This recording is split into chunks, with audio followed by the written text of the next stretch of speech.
Alright there YouTube, welcome back to the channel. As you can see, we got old Red behind me here. Finally getting back to doing a little bit of work on this truck. I know a lot of you guys have been anxiously waiting for that, but I've had some other things to get done and other things to work on, but we're finally getting back to work on this truck, and I've got quite a bit to do on it here, so there should be a number of videos on this truck coming up here soon, so you'll want to stay tuned for that.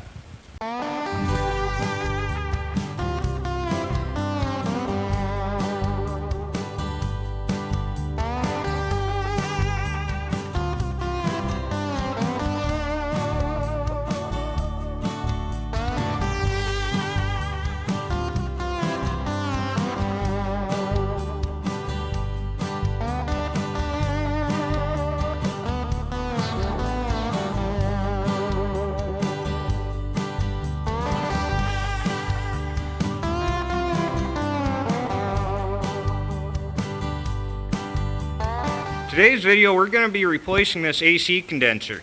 Now this truck, when it had the Cummins in it, the AC was functioning perfect. It was working great. I had a new compressor on here. Everything was good. AC was blowing ice cold in the truck. However, when we swapped this cat in here, the old engine, the old Cummins had a York style compressor, and this one does not. We opted to put the compressor from the donor truck on this one rather than trying to make brackets and everything to make the other compressor work. However, once we got it all together, we realized this compressor was no good. It's got a bad clutch on it and the seal leaks on the front. Being that it was already coming into the fall by that time, I just opted to run without AC. I did end up having a couple days it was over 100 degrees and I had no AC, and that was not fun. But we're going to get this new AC compressor on there, and we'll have ice cold AC again for this coming summer. It's still negative screw my ass outside right now, but in a few short months it won't be. So now I had a bunch of other parts that I ordered from Dan's Shop Inc., also known as Dirk's Truck Parts. So I ordered this compressor through them. However, it is not 100% the right compressor here. It's the right compressor, but this one was not drilled for your charge ports. And on this compressor, my charge ports are on the compressor itself. Now, it's probably one single number in this part number that's different for one that's drilled for ports and one that's not, and it's the wrong compressor. The sensible thing to do would be to just send this back and order the right compressor. However, I'm not always the most sensible person. Now, one way I could change this is I could take these two hoses off and get new fittings crimped on that have charge ports on them. That would be one way to resolve that issue. Or the other way, as you can see I already did on the low pressure side, is this is cast to have charge ports, so just drill and tap the charge ports. I already did the low pressure side. I was just going to do the low pressure side. I can do what I need to do as far as pulling a vacuum on this system and charging it with just a low pressure port.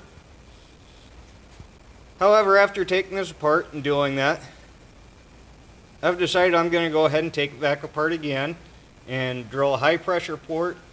Although it's not necessary to have a high pressure port to just pull a vacuum on this and charge it.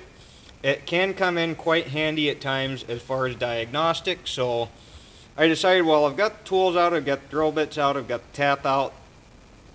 Let's just go ahead and put the high pressure port in here as well.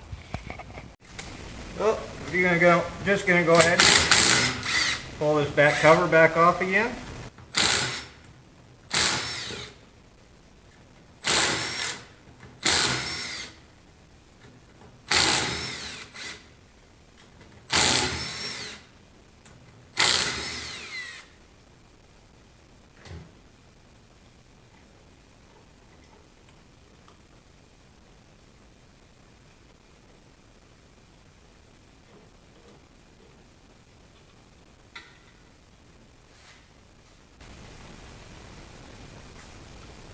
Okay, now on the back side you can see where I drilled and tapped that port, and you can see that this is cast extra material in here for this port to go through. And when I drill it, it should intersect with the inside of the port there.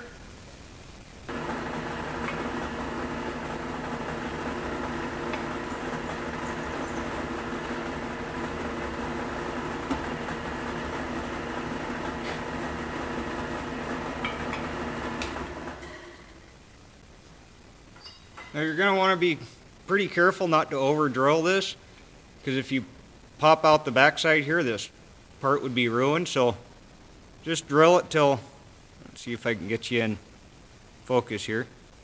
You can just drill it till you just barely break into that port. That's all you need. Now I determined the correct tap to use for this is 3/8 National Fine. I want to be sure absolutely to drill this or tap this 100% square. I'm going to go ahead and I'm going to just start my tap with the drill press here.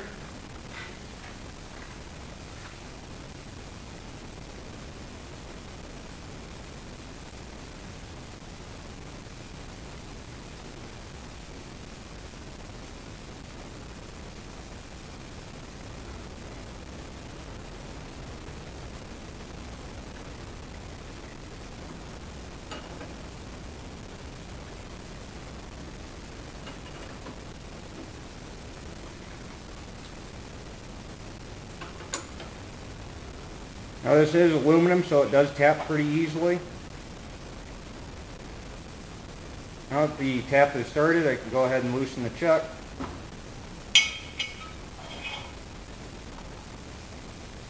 And I can just finish tapping it by hand.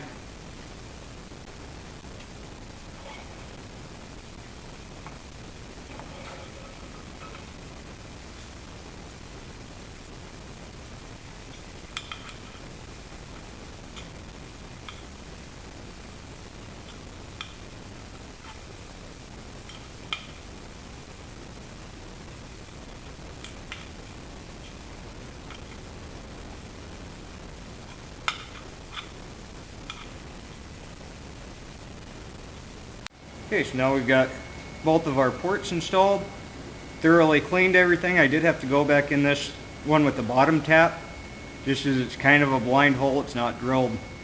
I could have drilled it a little bit further, but just went back in it and rechased it with the bottom tap. And then I was able to thread this all the way on here, and we've now got our ports. Went ahead and very thoroughly cleaned all of this. If you guys are curious how this style air compressor works, you can see these are reed valves. You got reed valves here, reed valves here, and then you've got pistons that move up and down on basically something very similar to like a swash plate in a hydrostatic drive motor, and that moves these pistons up and down, and that's what moves your Freon. So we can go ahead and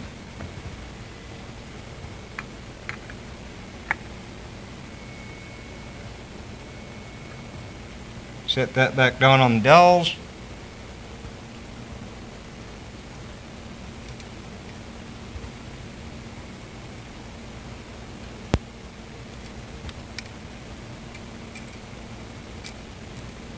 Put our gasket on.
Alright, so now that other compressor is ready to go, it should just be a matter of swapping them out.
Okay, so our new compressor's all put on here. All I gotta do is hook up the wire for the clutch, but we're not quite ready for that here yet.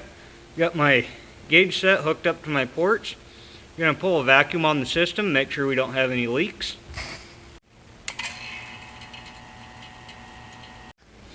Okay, so this thing failed the vacuum leak down test first couple times I tried it. I ended up figuring out that it was leaking from the copper crush washer here. You're not really supposed to reuse copper crush washers, and I did. I find I get away with it more often than not, but in this case I did not, so I had to go run and get a couple new crush washers, take the fittings out, put new washers in, put them back on, and then they sealed up and passed the test. Went ahead and charged it up. And now the air conditioning on this truck is working fine. It's probably a bit on the undercharged side right now. Whenever I charge an AC in the wintertime, you know, I gotta have the door open while the truck's running or I'm gonna suffocate in about 2 minutes. So, you know, you got cold air, your pressures will run lower than they will in the summertime. So the system's working, it's got plenty enough in there to work. But we're waiting when the weather's warm out and it's time to actually start using the air conditioning. I'll go ahead and throw my gauge set back on there and just see what they're doing. If I had a fancy setup that I could charge by weight, it would be non-issue, but I don't. So I just charge by the pressure on my gauges, which will read lower in the winter time if you're ever working on your AC in the winter. So everything should be pretty good here. I should have nice cold AC when the summer heat starts coming back around. Anyway guys, thanks for watching. Be sure to like, comment, subscribe down below. Thank you. Have a great day.